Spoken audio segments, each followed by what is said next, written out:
Hit go live first.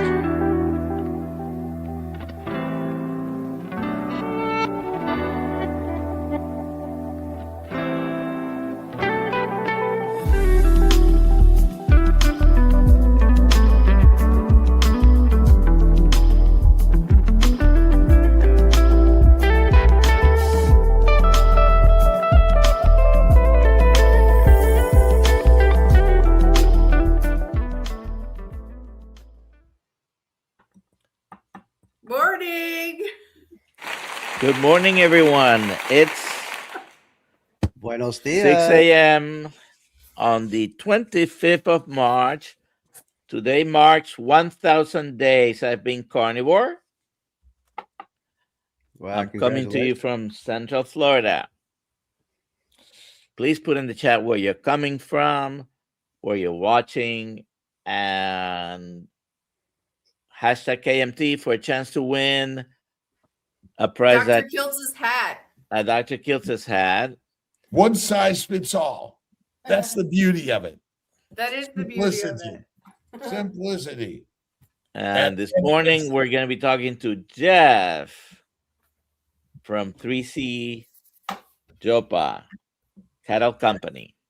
And I'm here cutting out in about 30 minutes.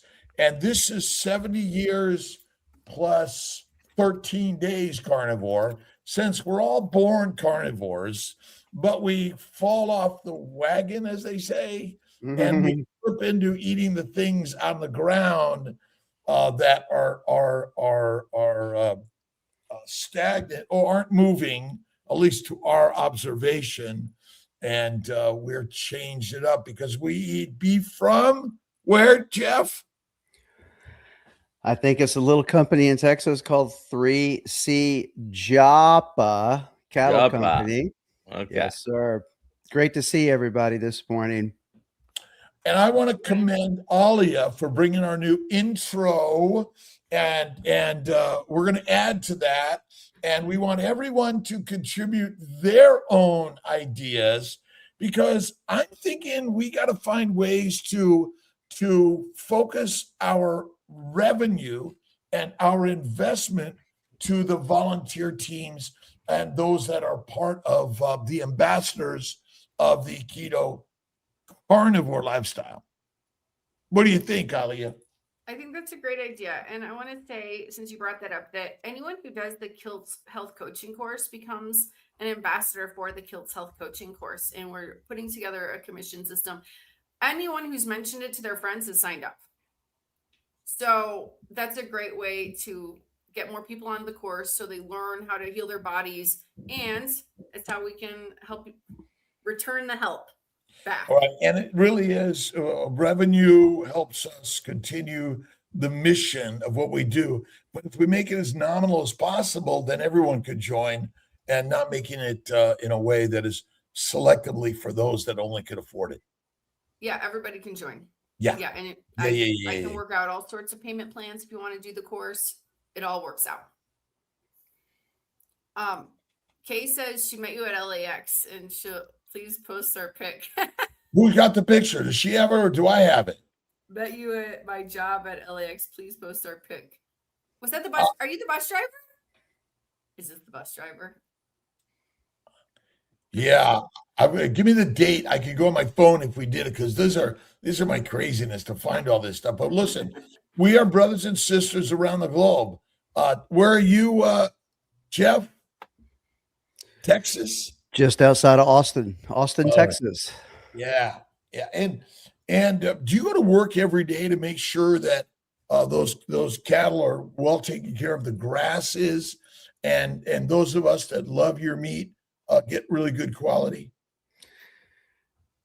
Dr. Kiltz, I go to work every day to really try to empower our customers and prospects, and really anybody out there who's faced with a beef buying decision, because I find the general public, is not very empowered, when they're going to buy beef of any sort. So really, my job I don't look at it as taking care of the cattle or plowing the ground or helping the soil. It's really about solving our customers' problems, whether they're health problems, whether it's financial problems in terms of how to buy beef, and then educating them so that they feel more empowered and more informed and enlightened, I guess you'll say, when they go to have a beef buying decision.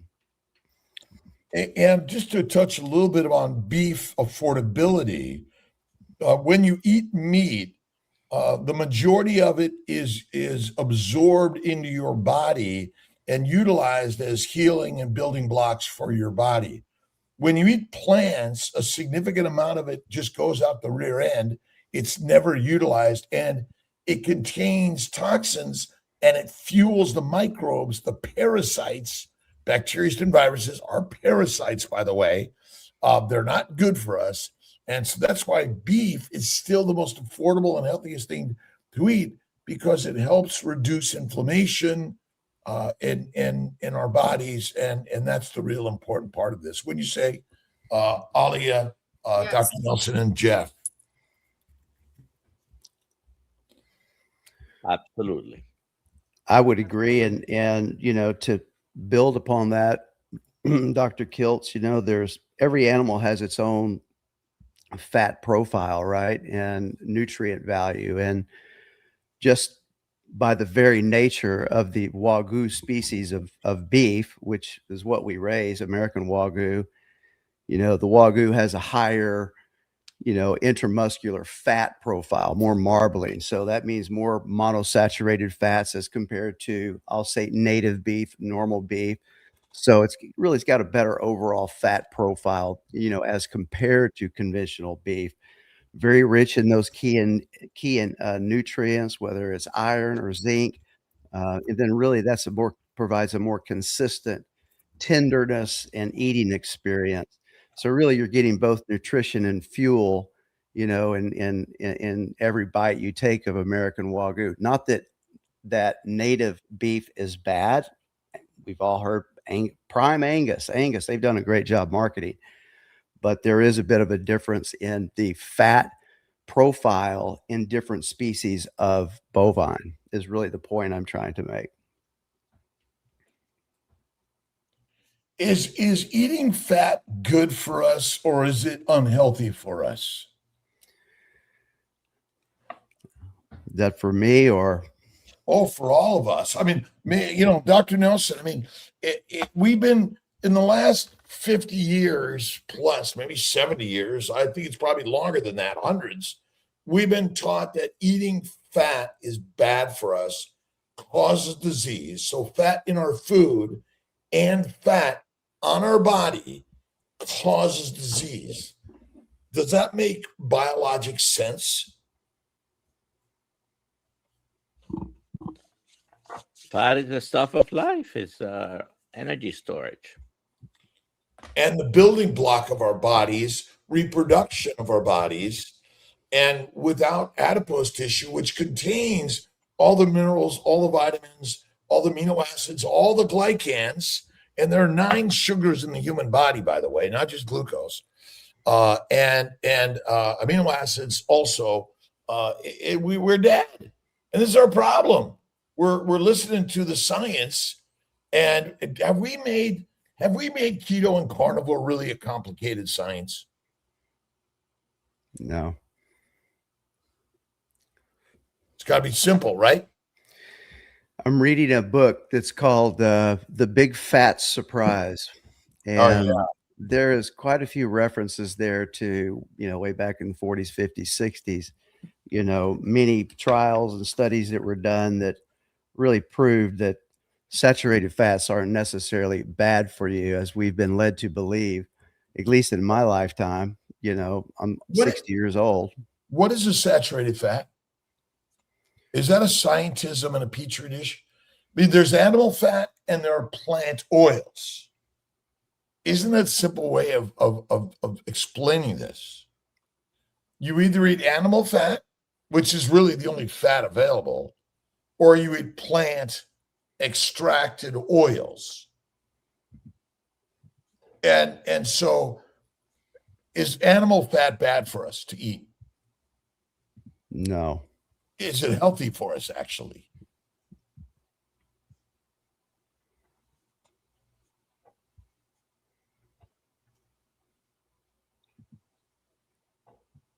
is animal fat healthy for us to eat? Absolutely. It is the most healthiest thing to eat. And how many carnivores cut away the fat, Dr. Nelson? Quite a lot. And is being skinny with like almost no fat, so you can show every little muscle fiber, healthy for us?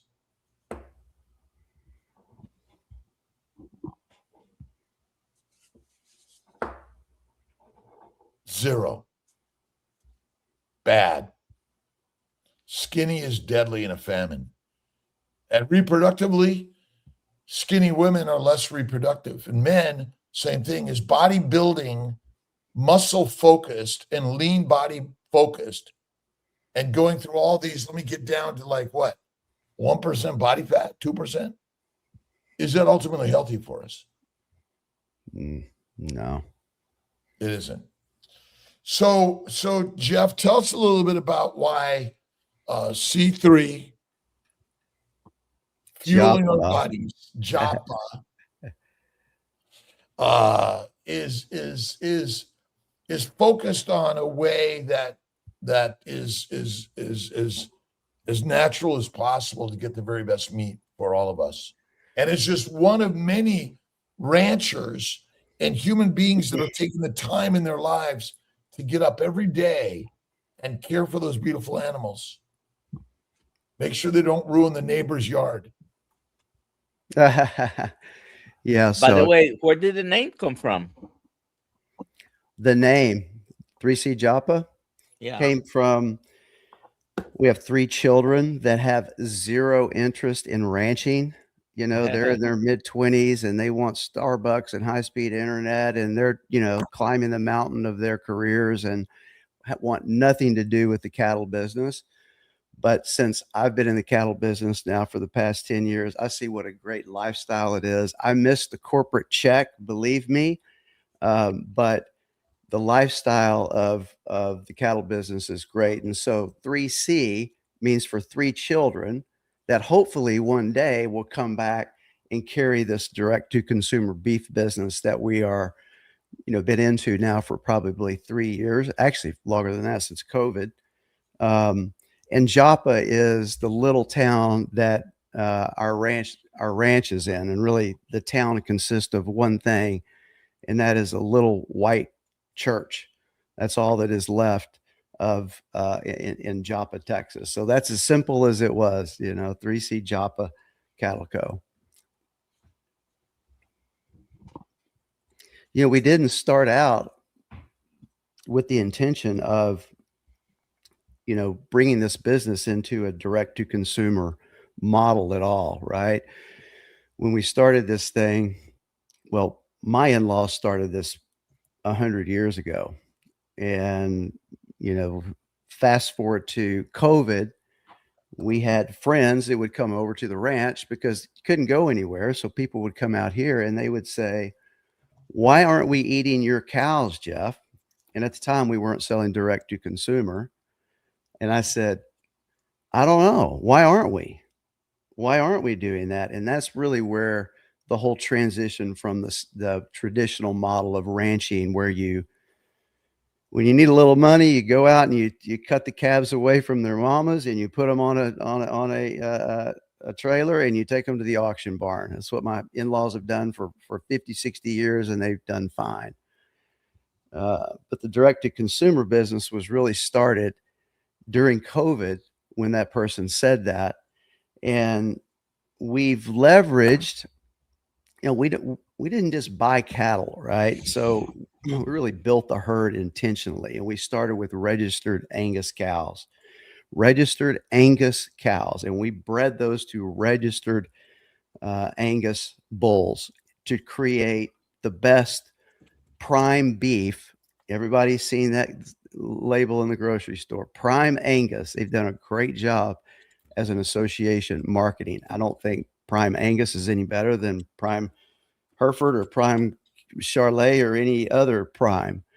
But we used the DNA that we actually artificially inseminated purposely through DNA selection and earned progeny differences, where you literally can buy semen and artificially inseminate these cows to predict better marbling, to predict more tenderness, to predict a greater consistency and a thicker ribeye area. You literally have these data points now where you can create the type of animal that you want to through technology and science. And so great beef that we sell today really starts before the animal was even born. And it goes back 10 years to how the core DNA of that herd was started through artificial insemination.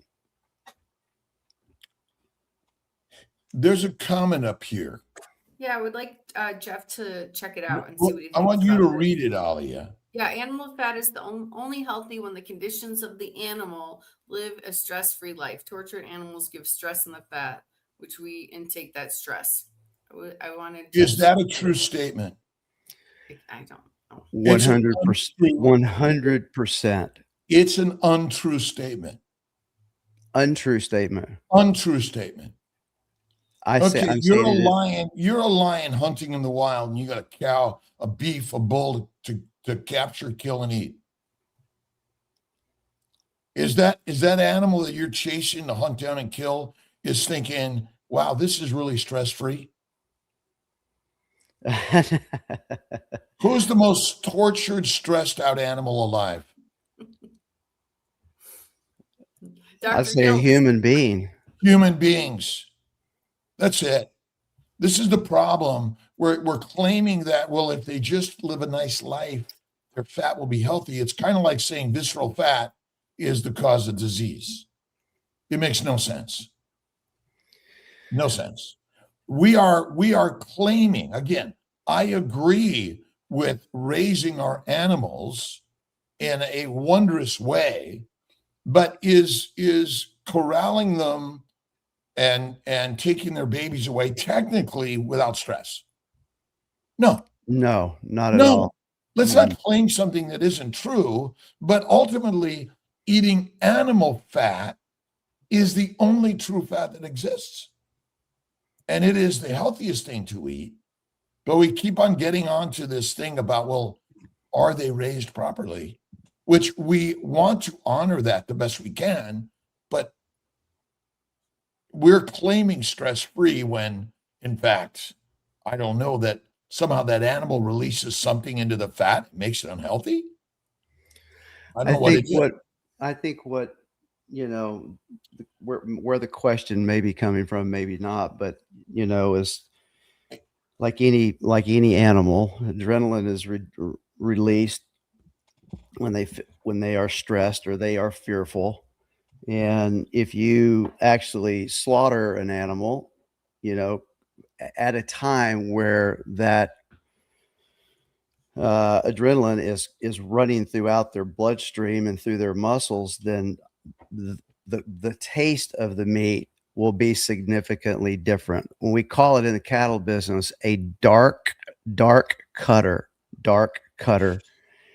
And it is amazing how much different the beef tastes when that animal is slaughtered in a super high, you know, stressful environment.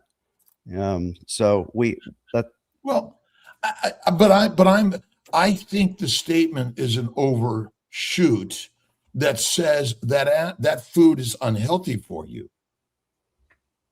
It makes no sense. Yeah. It makes no sense. I mean, you're hunting down an elk on your hunt, and that the elk is unhealthy for you to eat. Again, we're trying to be a little science here also and straightforward. We're working to raise our animals in the most humane way, are we not? Right? Are they unhealthy to eat? You may not like the taste, but there's some psychology to all of that also, right? I'm not sure we've had a randomized study that's proven this, but animal fat is the healthiest thing to eat, period. And to now, then we start fighting about, oh my God, was it grass fed or sorry, grain finished or grass finished? Was it in a feedlot? Was it this or that? I mean, plenty of people need healthy food, and sometimes going to Walmart or wherever Price Chopper is still going to get them healthy food to eat, which is still way healthier than the plants that they're trying to control us with. Totally agree. Yeah, I wouldn't say necessarily that it's healthy grocery store beef, mass produced beef.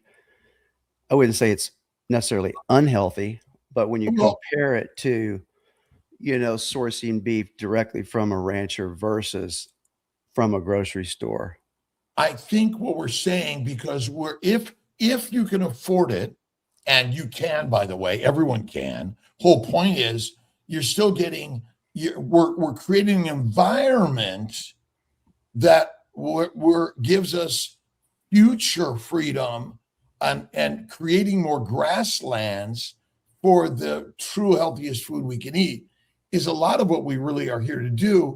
And buying from the local rancher, like C3 Joppa with Jeff, who I've met personally, we've cooked together, and I can tell you he cares about that. But I just want to clarify for people that are out there who are just like, I don't know if I could do this. I've got my local XYZ. Let me start there. But we want to increase the ability for everyone to have access. And when whatever is going to happen happens, you don't take care of your local rancher.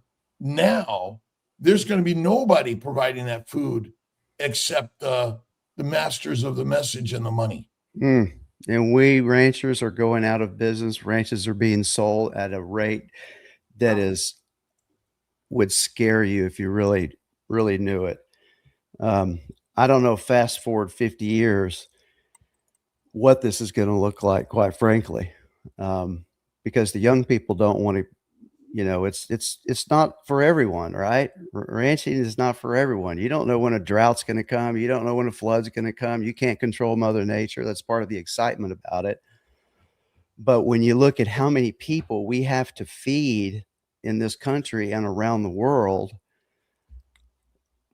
it's got to come from a rancher, right? At the end of the day, the beef or the food or the fruit, whatever, needs to come from a rancher or a farmer, even before it gets into some of the grocery stores. And the point here is that the simplicity of bacon, eggs, butter, beef, salt, this is the baby's diet, is everyone can do it. At all ages, and by minimizing the plants and focusing on the fatty meat and the simplicity. And I recommend it. Do we have a link for Jeff, his ranch and his meat, and a discount that we encourage everyone? I fill my freezer with Jeff's, my brother's freezer with Jeff stuff, and if you buy a quarter cow, come with a freezer, I think, which again, it's a nominal investment. I think you want it all in your freezer. That's the beauty of it. And with a little battery backup just in case, potentially that's good too. But what special things do you really need here? Nothing. You don't, doctor. And it's really becoming much easier to source your beef from a rancher, not just us, but as a tribe. I think there are quite a few benefits of buying, within the group, not only from the discount, but the rancher is known. But there's a lot of ranchers that people can buy from, but it's just something that's new, right? Mothers primarily, or the females are primarily the food choosers and the food shoppers, right? Although the men like to get the beef and go in the backyard and do the barbecue, it's usually the female that makes the food purchasing decisions. And it is just so new for Susie Homemaker with 3 kids to find a rancher and talk to a rancher about buying beef from them, that sometimes they they just take the path of least resistance and get in the car or the bus and go to the grocery store like they've always done, right? But the truth is, it's so much easier today to source your beef directly from a rancher that you can trust. And second point I will say is, when you have the courage to do that, ask that rancher some specific questions, because you have to trust what that rancher says, because that is the only way an individual is going to know exactly what that animal ate, what species that animal was, how that animal was raised, how it was processed, all of those things. The only way the consumer will know is if they develop a relationship with the rancher that they can trust. And, I really want to get to the real important part here. We need to support the ranchers so we have access to multiple sources of this food. Because ultimately, if we don't have access to multiple sources, we're going to be in trouble, and our families are in trouble. And that's why the when we live in the box, and they basically control the delivery, we're in trouble.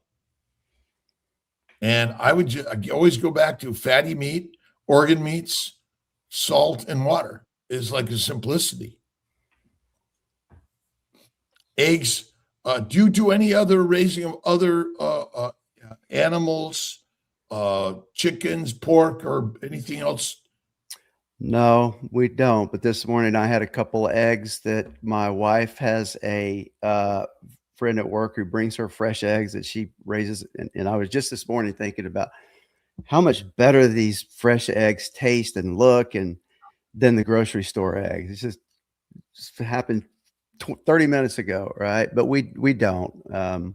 I've got my hands full raising these 150 head of bovine that are, all having babies right now at the same time, and having to pull a calf here and there, which is an interesting experience if you've never done that before. I don't want any more animals. The cattle I love, and that's really all I care to raise at this point. Is there such thing as free range cattle? There are. Depending on what your definition of free range is. You mean fenceless? Well, obviously there's a fence somewhere eventually, and this is part of the problem of America and everywhere around the world. Everything's been fenced in, and there is no free range, right? We create these organic labels, healthy labels, and clean labels, but in fact we're just getting as good as we can be, because a cow doesn't really want to be controlled and eaten anyway. I would say that it's still going to be a little stressed in all of that, but how is it that I see the range behind you on your screen, that it looks to me like the cattle are not bunched in a small corral and have some freedom, and they tend to move around, not as individuals but as herds. Is that right? They're very social, not quite as social as horses. Horses become a little bit of a pain. They're so social. They want to be in the living room literally with you. But yes, they're just like most animals. We are herd, just like humans, right? We like to be together. And, the thing the more I'm around these cattle and I see how I don't live with them, but they're right here behind our house, and I see them every day, and I see how the mothers act and react. And they're, I don't know if I should share this story, but basically it's just amazing to see how protective and motherly a bovine, a cow is with its child. It's so close to what a human female is like. Same gestation period, they cycle every 30 days. They take 9 months to have a baby. When that baby is born, they will sit off in the pasture taking care of that baby and won't even come to the feed truck most of the time, right? There's some younger, mother cows that aren't very attentive. It would be like a 15 or 16-year-old human mother, right? Just they don't really know what to do. But after 2 or 3 years, it's just amazing to see how protective and how loving and caring these animals are for their young. And I believe animals have feelings, right? I mean, I don't know, maybe not fish, but I can see it in these in the herd. When one of the babies gets injured or is getting chased by a coyote, or it's not just the mom that's over there helping. You see that most of the herd run over there and try to surround that baby to get it away from the coyote. I say Wild Kingdom. Boy, I'm really showing my age when I say you've seen this happen on Wild Kingdom before. But yeah, I don't even know what the point of that was, but I just wanted to share that, Doc. One of the things I think is important, we invite everyone into this community: vegans, vegetarians, Mediterraneans, pescatarians, carnivores.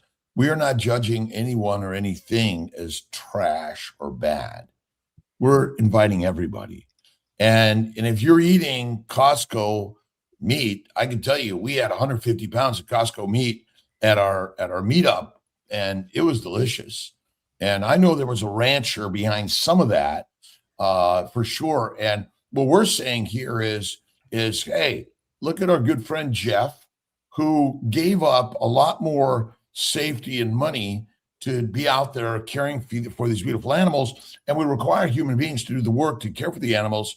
And that happens on all sides. And we want to support all our brothers and sisters in this. And eating meat. And I've got freezers full of Jeff's meat, and I recommend it. I bought it for my brothers. I highly recommend it for everyone out there. But again, you got to do something different. It is critical. Can we get organ meats from you too, Jeff? You can. We sell the organs, the whole organs, as just individual whole organs. Or we also have it's a very popular product. It's a offal infused ground beef, where we infuse 6 different offals: the thymus, pancreas, kidney, liver, heart, and cheek meat at a 10% ratio into our regular ground beef. And our regular ground beef is an 80-20 mix. And so we're mixing that 10% offal into the 80-20, and it makes a super, super high nutrient ground beef that, if you slide it in on someone who doesn't know they're eating organ meat, because in their mind they're like, oh, organ meat. Know it. They wouldn't know it.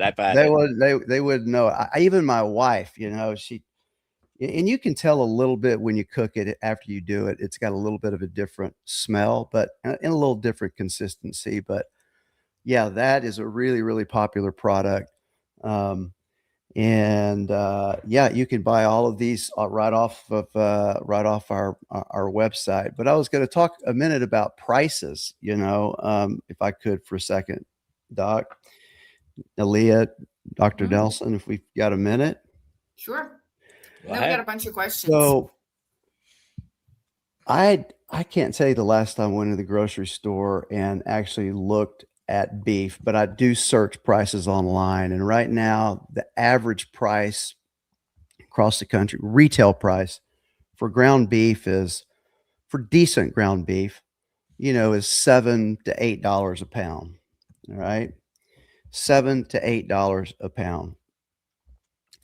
When an individual buys a bulk beef share from really any rancher, not just us, it's the principle of buying in bulk, you get a lower unit cost.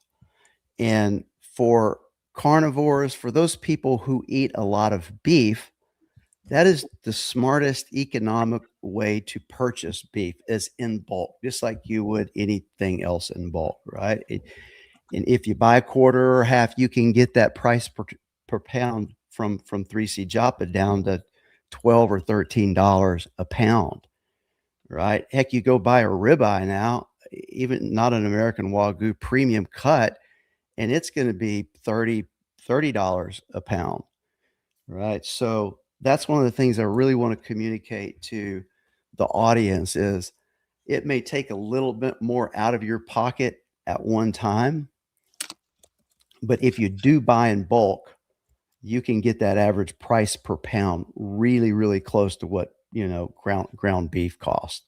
And is ground beef alone as a food for humans good for us? I'm not quite sure I understand that one. Sorry. Well, my point is that ground beef is very healthy. And the beauty is you could take your old cow and ground it all up. It's the healthiest thing you could eat. Throw in some organ meats from C3 Joppa and like is the best. And the bones with the marrow as healthy as can be. It is the easiest to prepare. You don't need, that's a great point. We sell a 10-pound, beef box, and all it is ground beef. It's probably one of our biggest sellers because, we're all busy, right? And preparing a short rib or preparing a brisket or preparing some osso buco, to do it properly, it takes some time. Dr. Nelson, you know this. You don't just get a brisket and throw it in the pan and, 5 minutes later it's ready, right? That's a 5, 6, 7, 8 hour process. Ground beef, heck, you can take it out of the package frozen, throw it in the pan, and in 5 minutes, you're feeding your entire 5 or 10 minutes, you're feeding your entire family. Good quality, highly nutrient food. What do we spend most of our time doing? Sleeping, probably. Well, right, but it's always about what are we going to eat, and it's about how do we prepare it, and getting a recipe book and figuring out how to cook, how to process, how to prepare the thing that no other animal thinks anything other than let me eat that. That's the fun of it too. It is enjoyable, but it's also creates a lot of dysfunction in all of us. Is part of the problem. Yep. Our food is to fuel the master machine in order to go do work, but we don't work anymore. We watch. Now, I'm grateful for watching here, but keep it short and sweet and go to work every day. I mean, that's what I do is go to work, and I recommend it for everyone because it's not about the money in the bank, as Rick so graciously always shares with us. It's the work we do to connect to our families and which is essentially our community. I mean, isn't that the most beautiful thing that, Austin, Texas, Columbia, Dr. Nelson and I are both in Florida right now, and people from around the world are connecting and sharing ideas. And all you need to do is get some ground meat. You don't even, you eat it raw, actually. It's like the best thing for us. Yeah. It's amazing. I was my friend Josh, who's an amazing guy, and I cut up some dry 3-month-old dry aged beef, not cooked. Best thing ever. It's kind of a cross double-edged sword, the availability of food in this country. And,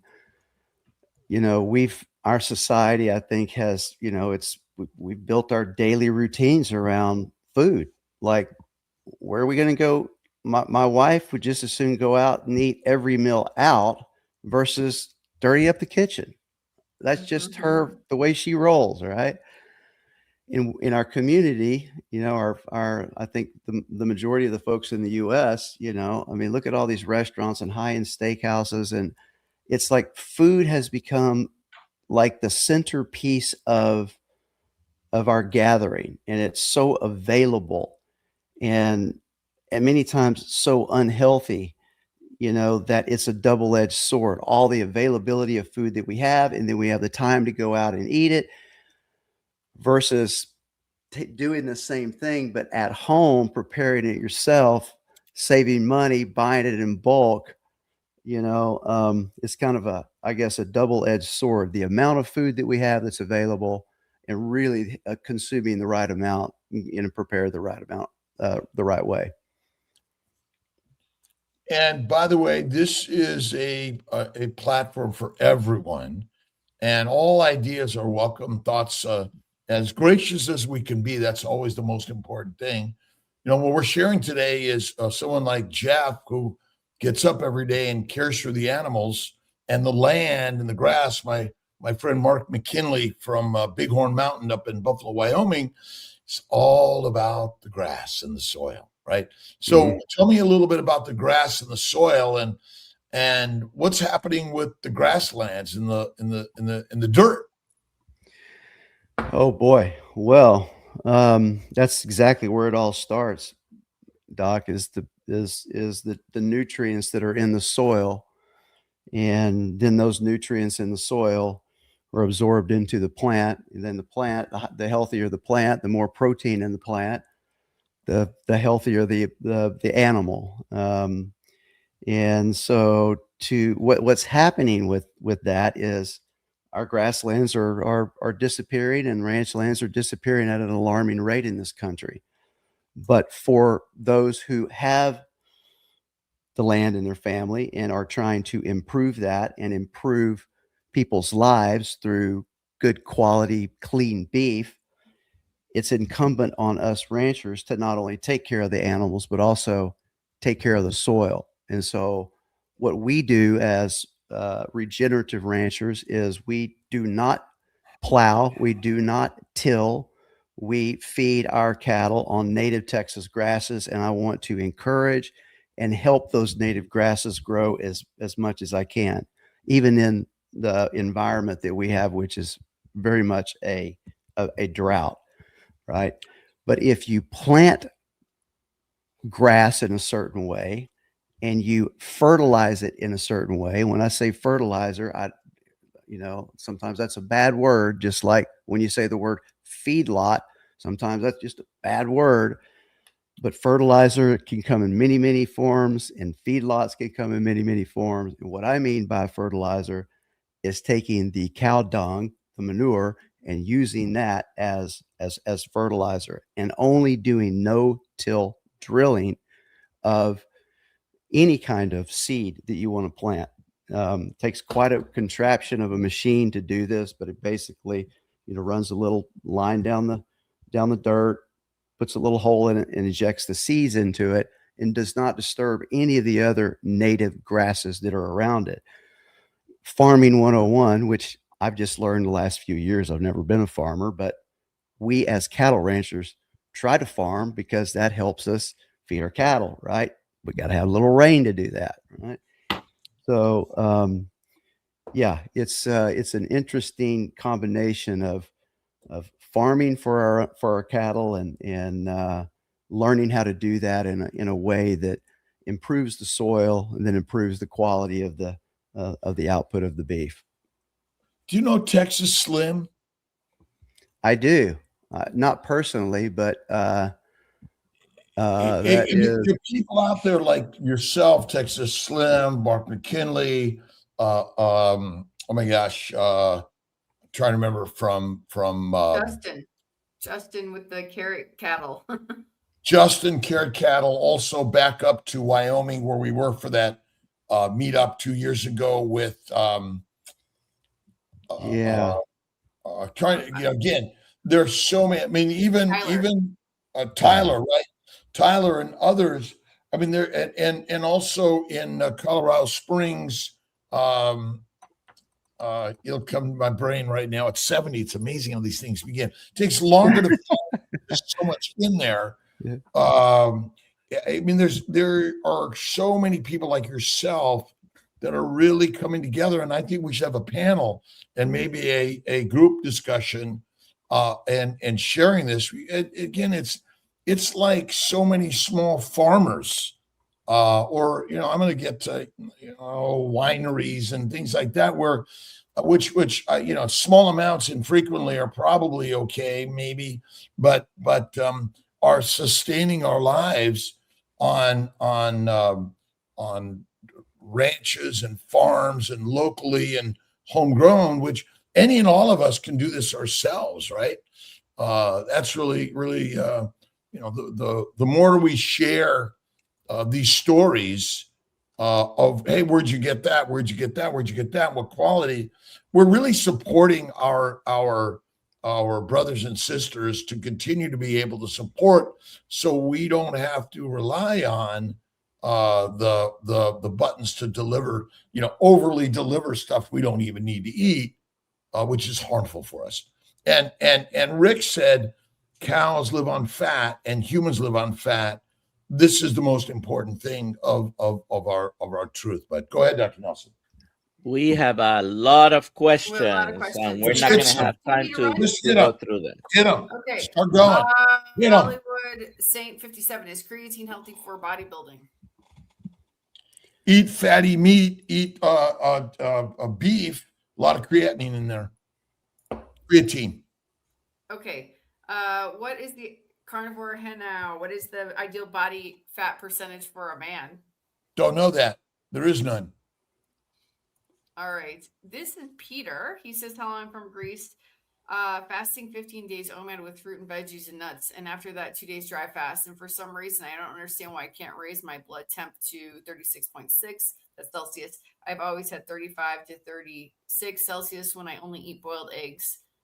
Boiled beef or eggs, I start to warm up for 3 to 4 hours. Any idea of what's happening? Poisoned by plants and a low-fat diet. There we go. Candy Fraser talks about Wagyu in a bad way, but seems to appear somewhat true. She said Wagyu are unhealthy and have very difficult births, which cause them to only deliver via C-section, which is... Jeff, when was the last time you called the OBGYN to come in C-section on a cow? That is total misinformation. I don't know. My God. I love Candy Fraser.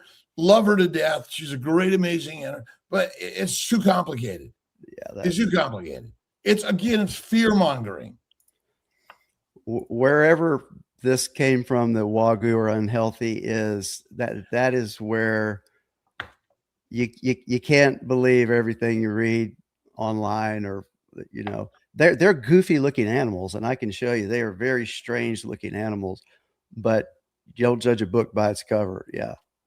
Again, around the globe, people say a lot of there's a lot of anti-animal ideas, and again, fat is the most important, healthiest thing to eat, and Wagyus in general are fattier animals, aren't they?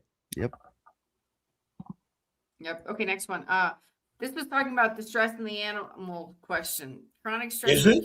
Stress, or maybe it's just not. We don't know. It says chronic stress or acute stress. Could there be a difference? I guess it depends where the bullet hits. Yeah, or at what time they're slaughtered. Like I was saying, if there's an animal that has a high level of adrenaline when they're being processed, that would be an acute stress. Could make a difference in the taste of the meat. It could, but again, we think psychology. This is our problem. We're warriors. We're afraid to be stressed. That's BS. Again, it's like, oh, you got to be calm. They're trying to give us marijuana to make us calm. All right, and no animal wants to be killed, but they're fierce and strong. Adrenaline is the kill you hormone molecule. Question: wild animal versus domesticated animal could matter. On that, I don't know if you've read the book, what's it called here? The fat, the Big Fat Surprise talks about the difference in the fat profile of wild animals. There was a study done, I don't know, back 50s or 60s, where the fat profile in wild animals was significantly different than the fat profile in domesticated animals. I don't know if you've read that book or know anything about that. Well, let's just take domesticated humans versus wild humans.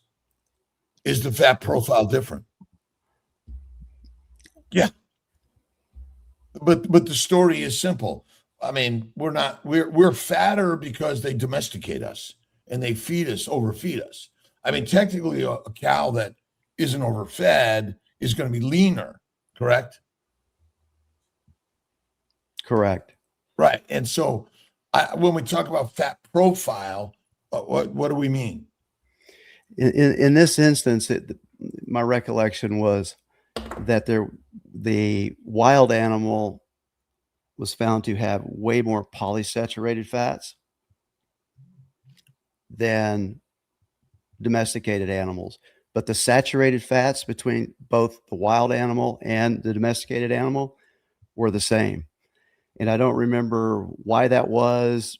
I just found it very interesting. It kind of goes to the question that Vanden 3960 is asking. And I'm sorry I don't have a better answer for it. Well, you know, I always go to there's animal fat and there's plant oils. And the simplicity is eat animal fat and you're fine. I think we make a complicated scientism, petri dish science out of the simplicity of C3 Joppa, eat the fatty meat, enjoy your day. Go to work. People like to complicate things. So They do. I mean, ultimately, we just got books and books and books and books and books. Someone sent me like a 10-page dissertation on sperm technology. Some PhD has a technology that's going to pick the best sperm. Next question. Dr. Dan asks, how many animals has Dr. Kiltz killed? He'll be with us Oh, tomorrow. man.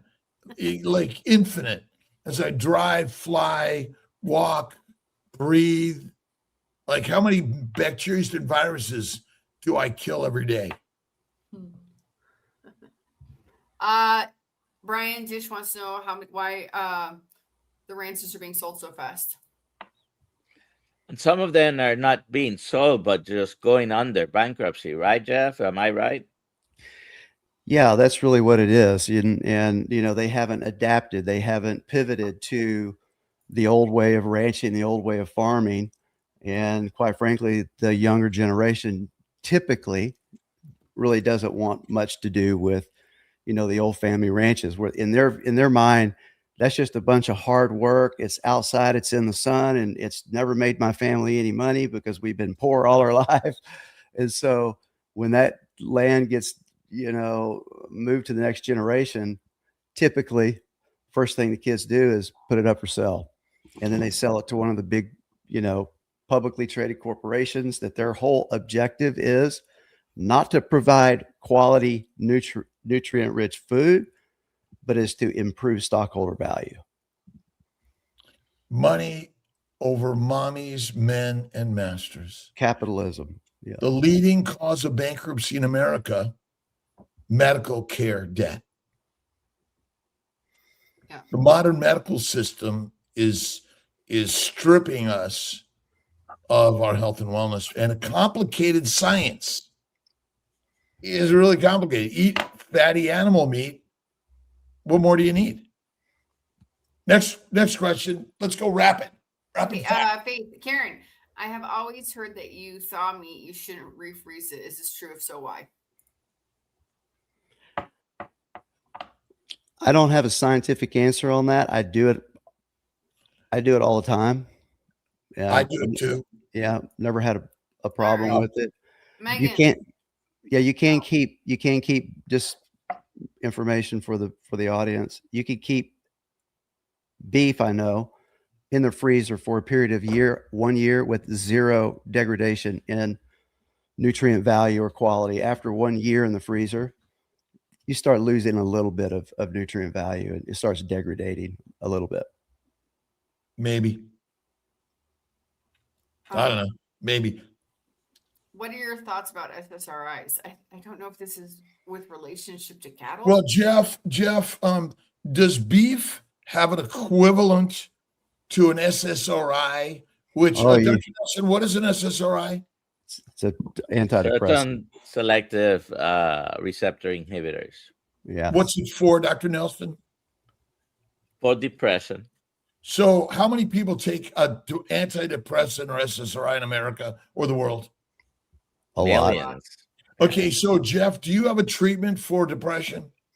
Oh yeah, we have the psych ward for our cattle. They're pinned off. I can tell by the way their ears are and how they're acting and their heads Oh, down. this They is go over real. here and we treat them special, right? And the cost to treat those 10 depressed cows are more than the rest of the herd. You know, I'm kidding, right? Yes. Okay. So no. My point is, do you have a treatment for all humans that will no longer need their SSRI by simply eating fatty meat? Done. Because most people don't eat fatty meat. They cook the meat. All the fat's gone. You eat fatty meat, it is the SSRI, which again, they don't want you to know that because we gotta keep up the stock price, don't we? Yeah, the big pharma's waiting for them. Love, well, go back to that one. Love is Oh. the solution, but ultimately, it's simple. Love thyself, thy neighbor, thy enemy, because they're all simply one. They're you. And eat fatty meat. C3 Joppa. Repeat. Next question. Jennifer Edwards wants to know if you process your own meat. No, we outsource it to a small time processor in a county next to us. We looked into it, and what we thought was going to be $1 million to build a processing facility turned into $5 million, and has to be USDA certified and all stainless steel. And it would be a great business, but not something that we wanted to get into. Your gut will process everything for you. and the beauty of meat is like it's the best thing to eat. That's right. Leah, right. Congratulations. Email me, alia@drkiltz.com. You just won his hat. Thank you. Awesome. Ollie, can you this ask last one. about the 30/70 thing real quick? Because Sure. I've got two animals going in for processing Who tomorrow. would like 30/70 beef? You have 1 minute to text in the chat from Joppa's beef. Versus an Ground beef, right? 80/20, a higher fat content ground beef. Would that be of interest to the tribe? Yes. Quick question for you, Jeff. How do you determine if it's 70/30 or 80/20? And when do you determine that? And do you add more? I mean, ultimately, it's either lean meat or fatty meat or fat separate, adipose tissue. So how do you determine and say, oh, this one's 80/20, 70/30? I pick up the phone. I say, Steve, these two animals that are coming in tomorrow for processing, we'd like the ground beef to be 70/30, or we'd like to be 80/20. And he basically takes the proper amount and mixes with suet, as unrendered tallow, right? Kidney fat and other fat from the animal, and makes the percentage whatever. If you want 50/50, we can make 50/50, right?